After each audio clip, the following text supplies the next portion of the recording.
What's up, guys? Hope you're doing well. Just wanted to do a little comparison video on these two knives while I have them in my possession.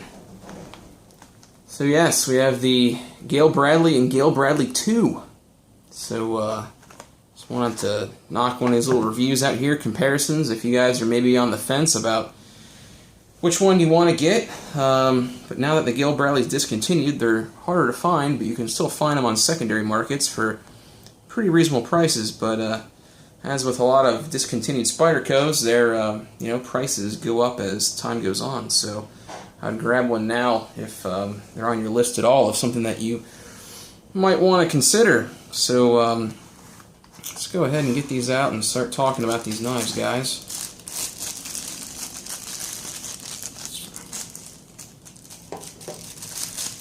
I don't have to take up too much camera time doing this, but let's open these up. So interesting, the Gayle Bradley 2 comes with a desiccant bag and a warning card from Spyderco about the uncoated M4 steel. Saying it's not a stainless steel. If I get my camera to focus, there we go. So it says, let's see, knife in this box is a high carbon, high performance blade and components that are not rust resistant. Provides maintenance, need to oil it, take care of it. It says if you don't use it, or if you use it, you need to protect it. And basically it says Spyderco is not responsible if this blade rusts. So the short of it is that they said they know this blade will probably rust, and they're not gonna cover it or care if it does. So it's kind of a we are not liable type type thing there. So Spyderco, I think, is one of the only companies that would even produce an uncoated M4 blade due to its non-stainless properties. So let me get these out of the way here, guys, as I continue to ramble. So we have the original Gayle Bradley here, and the Gayle Bradley 2. I think I might come in a little closer. Oop, wrong way, guys. Zoom in a little closer here as we look at the knives. That's better, I think.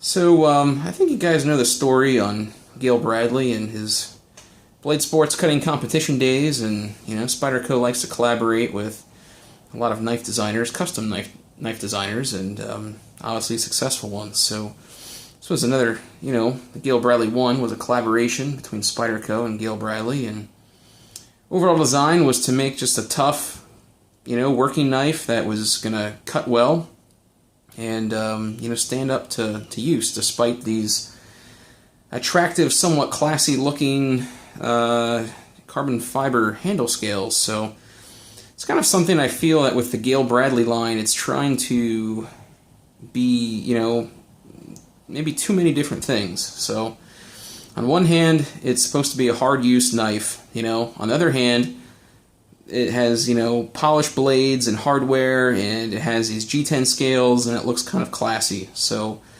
in some ways, I kind of wish these knives would just kind of commit to one role or another and say, you know what, it's a hard-use knife, it's a gentleman's folder, it's not both, just make it one or the other. So, but, I think their design accomplishes both pretty well, but, we'll talk about these a little bit here as we go. So, talk about the Gayle Bradley 1 first, which is the first iteration of this knife.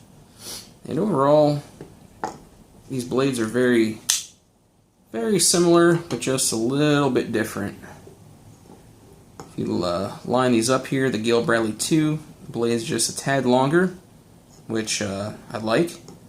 And the handle's also a little bit longer, which I like also. As you see here on the Gayle Bradley 2, the handle's a little bit more narrow, not quite as thick in this dimension as the Gayle Bradley 1. And then also, in terms of thinness, it appears that the Gayle Bradley 2 is just a little bit thinner. So that's an interesting thing there also. So Looking at blade shape, the first one here had kind of this more of an upswept tip, a lot of belly on the shape of this blade, and the edge on the 2 is just a little bit straighter. And honestly, I think I like the blade shape on the 2 better. It's just a little bit longer, not quite as upswept, so I think I kind of prefer that for a lot of cutting tasks that I have.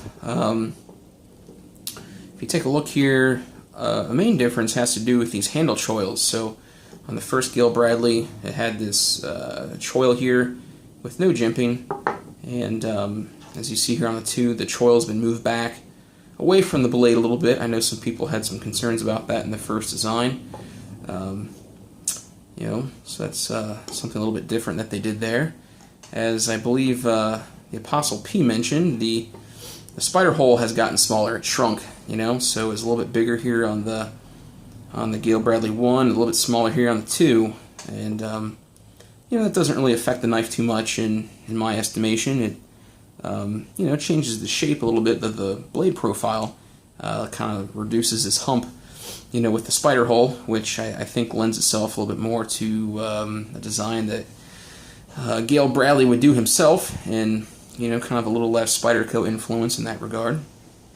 One of the biggest differences between these two knives for me, guys, is the handles. So with the Gayle Bradley 1, it's kind of a chunkier, larger handle in hand, and with this choil here, it kind of forces you to put your index finger up here close to the blade. Jimping's good, so you can lock it in. But for my personal hands, it's comfortable, but it's if you squeeze it hard, it's not great.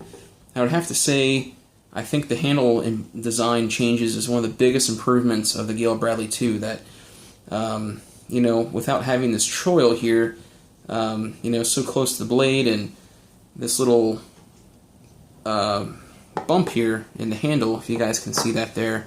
If I line these two up on the 1, this little bump out is a lot larger there, and it's been reduced here in the 2. So with that change in shape, it lends your hand to grab the knife in a way that's a little bit more natural for yourself, for your hand shape and size. So I like that a lot. It's kind of more of a universal handle. It just kind of feels better to me, locks in, and honestly, this little bit of extra length here, I appreciate that as well. So with the first one, you definitely had enough handle, but again, you're kind of choking up with this choil. But if you were back here, just a little bit less, that the 2 just feels better to me.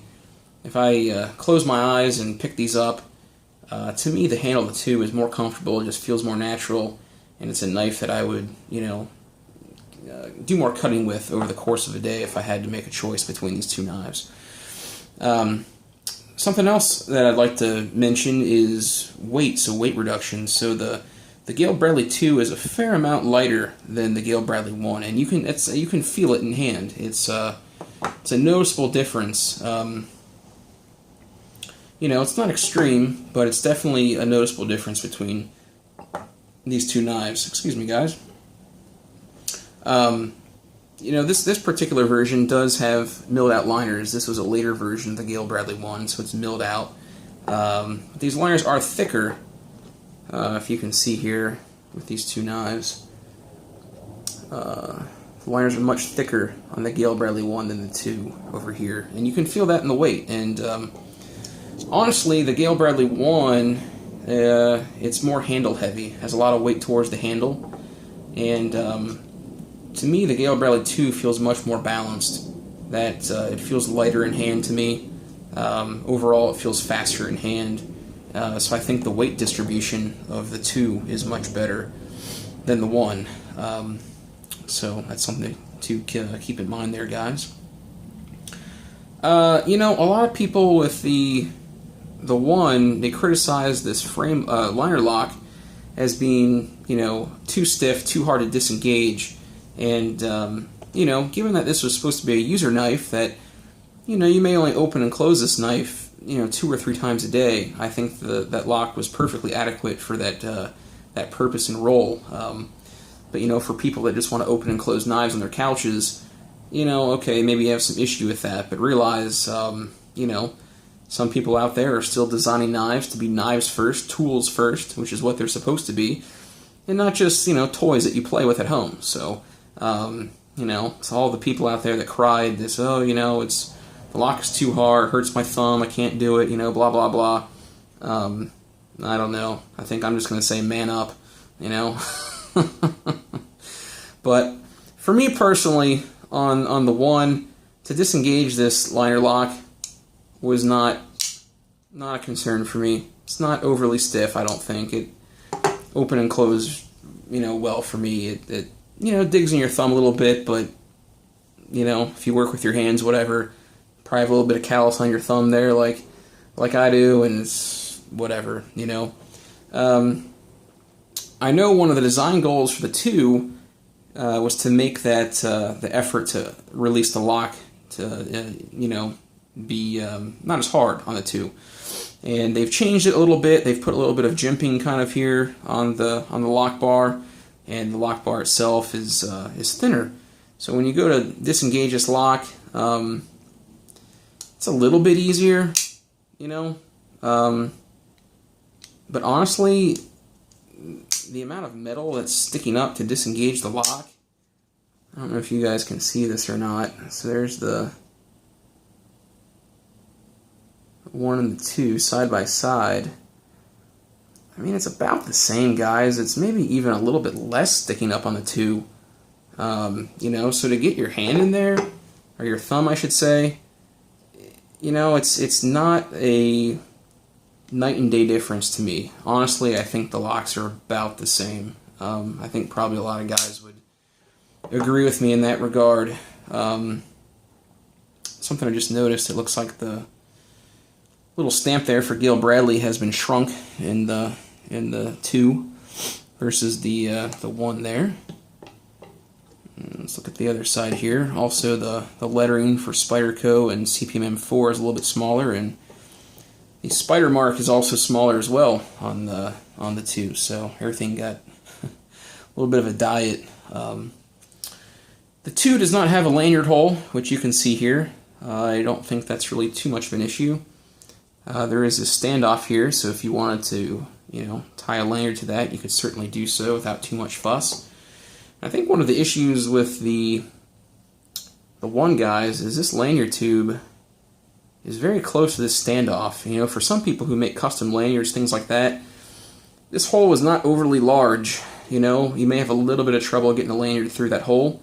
And if you wanted to, do something bigger and wrap it around this standoff, you guys can see the amount of space that's in between there and the lanyard tube. It's not very big. I know a lot of people would actually just take this lanyard tube out so they could accommodate a bigger lanyard. So I think maybe Spyderco picked up on that and just got rid of it, which I think is fine. So I guess just to kind of recap here, guys, or a couple other things that you may notice. Just hang with me here for a second.